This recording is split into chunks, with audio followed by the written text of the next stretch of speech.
The scriptures detail for us in the last days that there will be catastrophic, tragic, and devastating events taking place. Will we be among those rejoicing in the aftermath, or will we be among those mourning? I just buried folks with 10-minute Torah, day number 5 of the double Torah portion, Matot, tribes, Masei, journeys. In chapter 33 of Numbers, Bamidbar, we begin the journeys portion. Now, there is a couple of verses that are often read right by and no one pays any attention to them. Let's pay attention to those today. Verse 3 and 4. So they departed from Ramses on the first new moon, on the 15th day of the first new moon. On the morrow of the Pesach, the children of Israel went out with boldness before the eyes of all the Mitzrites. Now we know that story already. We've already studied it in the book of Exodus or Shemot. So oftentimes we just kind of glean by that and possibly the next verse as well, which says, and the Mitzrites were burying all their firstborn, which Yahweh had stricken among them. Also on their mighty ones, Yahweh had executed judgments. So, as Israel is parading out, their banners are flying, people are playing, singing, rejoicing, dancing, got all of their stuff packed up in wagons and on their backs and on pack mules and whatever they have.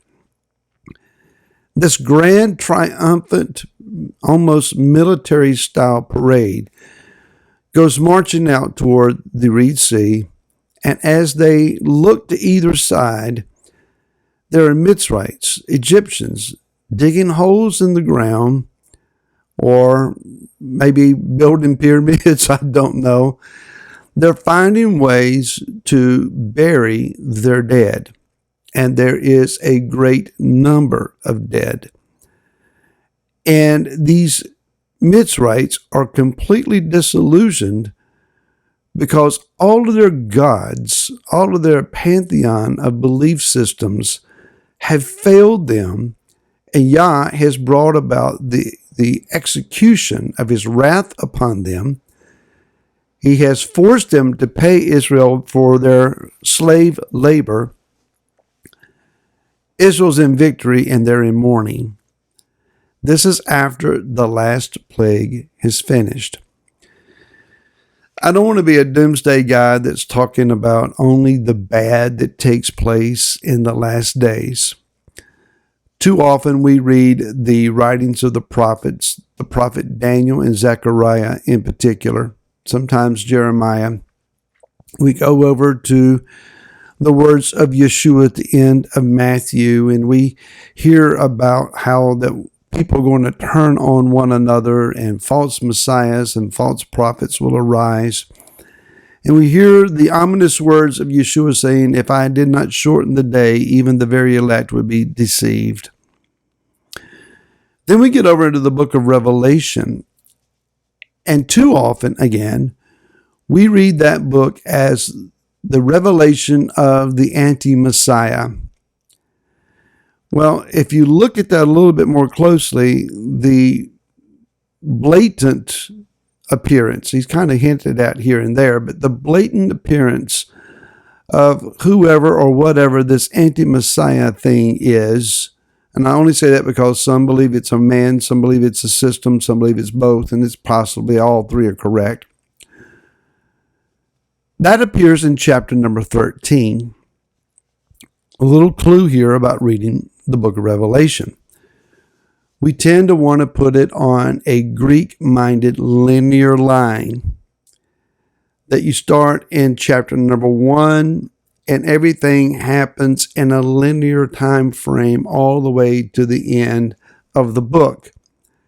And that is, before chapter 13 takes place, everything prior to 13 has to take place first, and nothing after chapter 13 can take place until 13 takes place. That is, it's on a linear time thing. Well, there's two thoughts here. One is Hebraic thought, and Hebrews is a Hebraic book, not a Greek book. Hebrew thought thinks in cycles, one layer upon the other, like a coiled spring. So events can be piled on top of each other, happening at key times during the year, but maybe not the same year. Another thought in regard to that is that Yah sees the past, the present, and the future. It's all one segment of time. We don't, because we're of the earth and our physical beings, limited by the physical realm and its laws. So we think in terms of linear time. Yah thinks in terms of cyclical time. And let's also keep in mind that there are some events that take place in the heavenlies.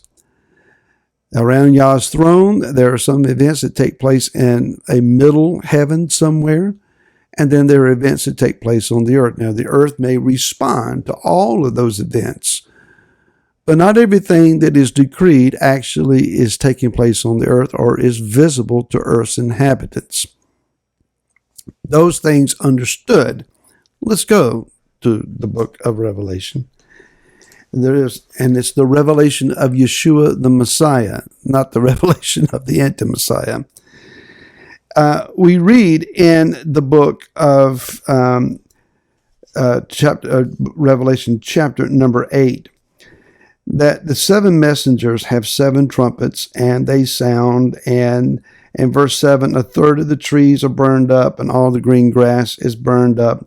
The second messenger sounds, and a great mountain burning with fire was thrown in the sea, and a third of the sea become blood. Some asteroid, meteor type object from outer space burning up as it comes into our atmosphere, hitting a significant body of water. Perhaps it's devastating to the living creatures in the sea, in the shipping industry. And then the third messenger sounds, this great star falls, and it falls on other water sources. And it says in verse number 11, then many men died from the waters because they were made bitter. As you go into chapter 9, men are praying to die, and they can't. Then we find out that these messengers are released out of the Euphrates, and their number is 200 million. And as they go forth, they are coming out of their mouth as fire, smoke, and sulfur. And verse 18 says, a third of mankind is killed by these plagues. And these are not the only deaths. There are devastating plagues that take place when people oppose the two prophets, the two messengers that stand up, the two witnesses. Some of those people are killed.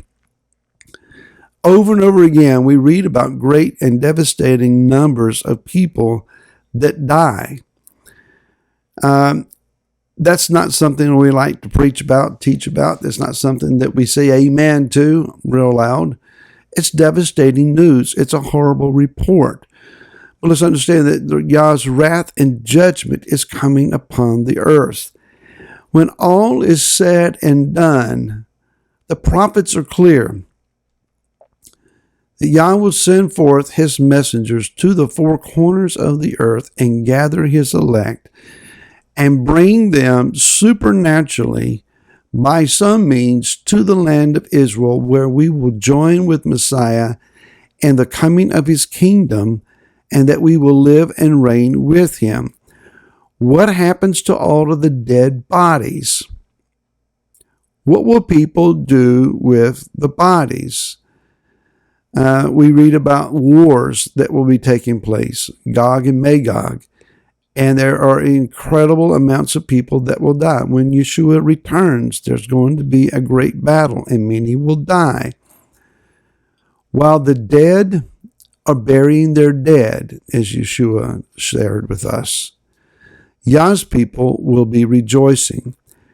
Selling yourself out for this present world and all that it offers is a fool's game, because it's going to fail, and many are going to die because of it. You want to invest in the kingdom, which is eternal and is worth rejoicing over. Shabbat Shalom.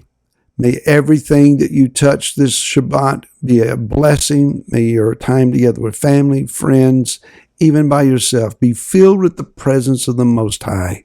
And we look forward to seeing you again next week. Shabbat Shalom.